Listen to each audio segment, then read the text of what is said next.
नमस्कार दोस्तों, welcome to my YouTube channel. दोस्तों, आज मैं क्लास 10 और क्लास 12 के लिए मोस्ट इम्पॉर्टेंट टॉपिक लेकर आए हूँ। तो आज का हमारा टॉपिक है कि मैं आज आप लोगों को इंग्लिश में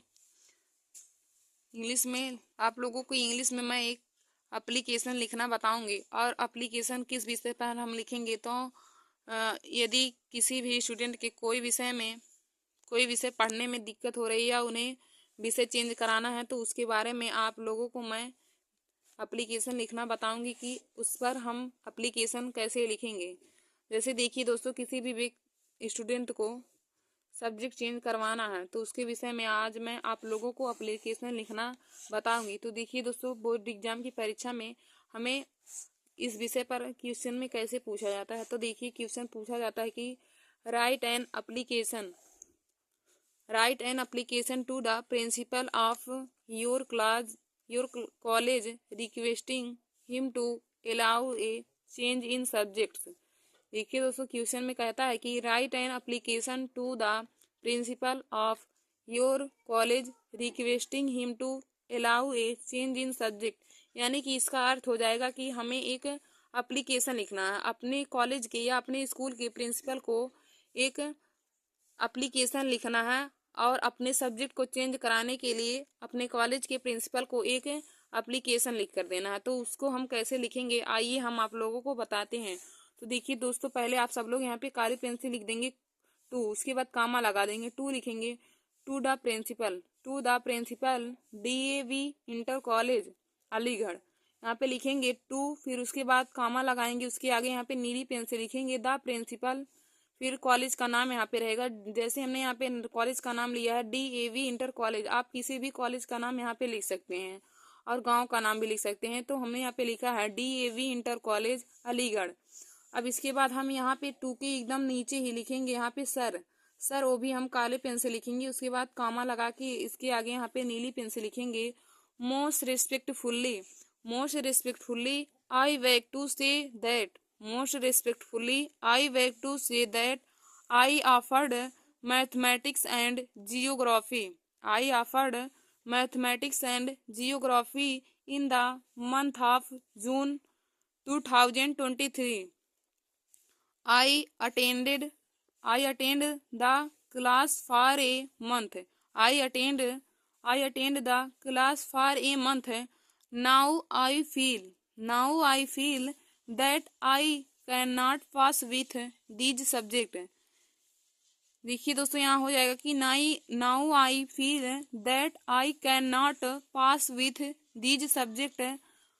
आई, फिर यहाँ पे हम सर के नीचे एकदम लिखेंगे आई डियर फॉर, कामा लगाएंगे, I therefore comma request you to allow me to offer home science and drawing in place of science and mathematics subject.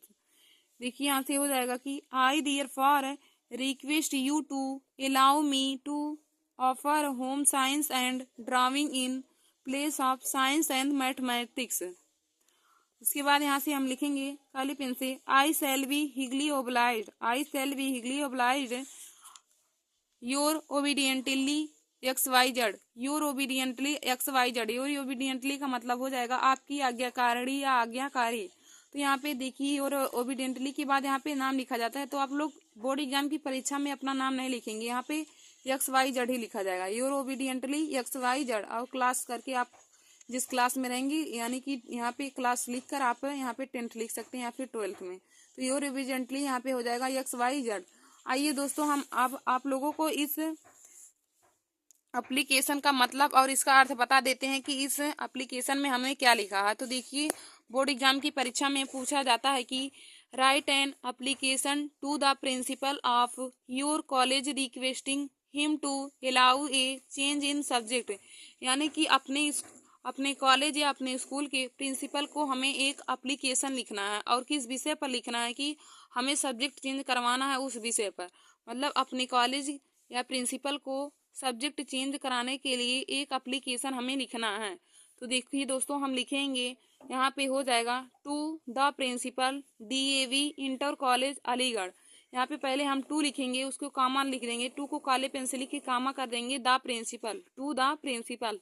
इसके बाद अपने कॉलेज का नाम लिख देंगे यहाँ पे हमने लिया है DAV इंटर कॉलेज अलीगढ़। फिर यहाँ से लिखेंगे सर, सर यानी कि सेवा में हो जाएगा। सर का मतलब होता है सेवा में या फिर श्रीमान। Most respectfully I beg to say that I have offered mathematics and geography in month of June 2023। यानी कि आपसे विनम्र निवेदन है, सेवा में मोस्ट रिस्पेक्टफुली मतलब श्रीमान महोदय, I beg to say that I offered mathematics and geography, मुझसे आपसे बहुत विनम्र निवेदन है कि आप जो मैंने मैथमेटिक्स यानी कि गणित और जियोग्राफी का सब्जेक्ट जो जून में लिया था, I attend the class for a month, मैंने एक महीने तक क्लास को अटेंड किया। Now I feel that I can not pass with these subject, अब मैं फील करता हूँ या फिर फील करती हूँ कि मैं इन सब्जेक्ट में नहीं पास हो सकती। Now I feel that I can not pass with these subject, अब मैं फील करता हूँ कि मैं इस सब्जेक्ट में पास नहीं हो पाऊंगी या हो नहीं पाऊंगा।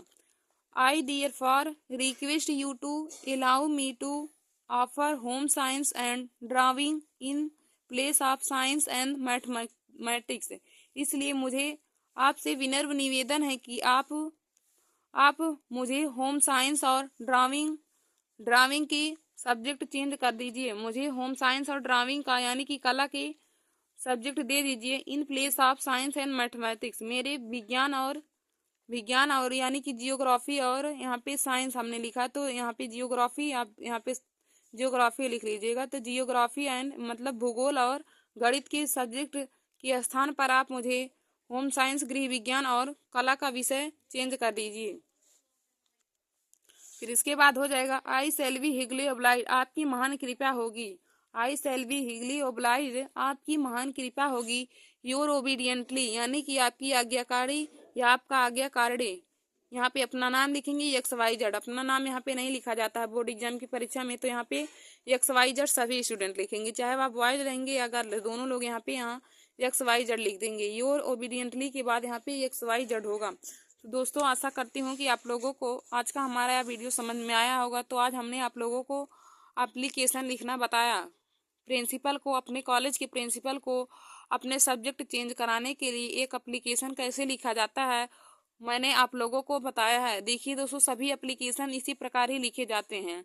बीमारी रहती है तो यहाँ पे हो जाएगा most respectfully I beg to say that I have been suffering from fever since last night, kindly grant me leave for 2 days, your obediently, इसी प्रकार से लिखा जाएगा।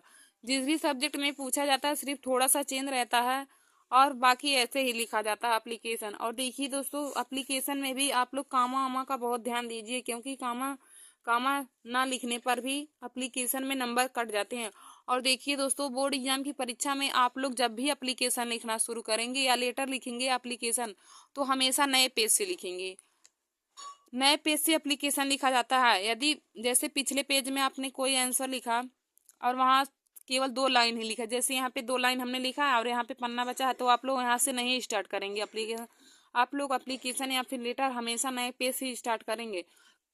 और यदि एप्लीकेशन लिखने के बाद जैसे यहाँ पे नीचे पन्ना बच गया है, तब भी आप लोग यहाँ पे दूसरा क्वेश्चन नहीं लिखेंगे। एप्लीकेशन केवल एक पेज में होना चाहिए, उसमें ना कोई दूसरा चीज लिखना है ना कुछ लिखना है। तो आप लोगों को एप्लीकेशन हमेशा नए पेज से लिखना है, ना इसके ऊपर कुछ लिखा रहना चाहिए ना ही इसके नीचे। अगर एप्लीकेशन लिखने के बाद जगह बच जाता है तब भी आप लोग वहाँ पे कोई दूसरा नया क्वेश्चन नहीं लिखेंगे। एप्लीकेशन हमेशा एक ही पेज में लिखना और ऐसा लिखें कि आप लोगों का एप्लीकेशन एक ही पेज में आ जाए। इस बात का आप लोग जरूर ध्यान दीजिए, क्योंकि बोर्ड एग्जाम की परीक्षा में अगर आप ऐसे नहीं लिखेंगे तो आपके नंबर कट जाएंगे। आप भले ही एप्लीकेशन सही लिखे रहेंगे, लेकिन यदि उसको 2 पेज में लिख देंगे तो वह एप्लीकेशन का नंबर आपका कट जाता है। तो दोस्तों आप लोग इस बात पर विशेष ध्यान दीजिए। और ऐसे हमारे वीडियो को देखने के लिए आप लोग हमारे YouTube channel Nancy success classes को सब्सक्राइब कर लीजिए। धन्यवाद दोस्तों।